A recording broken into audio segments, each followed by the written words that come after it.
Hello నమస్తే అండి.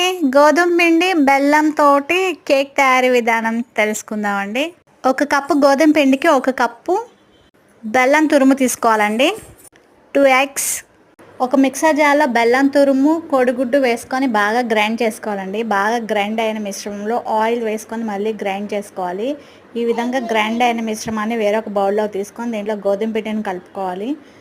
ఒక కప్పు గోధుమ పిండిని బాగా కలుపుకోవాలి. బాగా కలిపిన మిశ్రమంలో 3 స్పూన్స్ కోకో పౌడర్ని వేసుకొని బాగా కలుపుకోవాలండి. బాగా మిక్స్ అయిపోయిన తర్వాత టూటీ ఫ్రూటీ వేసుకొని బాగా కలుపుకోవాలండి. 1 స్పూన్ బేకింగ్ పౌడర్ వేసుకొని బాగా కలుపుకోవాలండి. ఈ మిక్స్ అయిన మిశ్రమాన్ని కేక్ బౌల్లో తీసుకొని ఓవెన్లో పెట్టేసుకోవడమేనండి. 180 డిగ్రీస్ దగ్గర 35 నిమిషాల వరకు పెట్టుకొని ఉడికించుకోవాలండి. ఎమ్మీ హెల్దీ గోధుమ పిండి కేక్ రెడీ అండి. Thanks for watching. Please like, share, subscribe my channel.